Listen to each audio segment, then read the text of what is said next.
Choose open and select your image. This is the image I'll be using.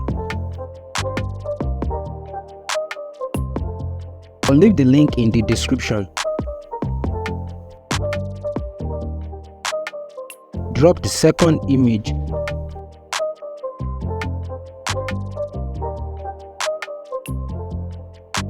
Choose the blending option and select overlay.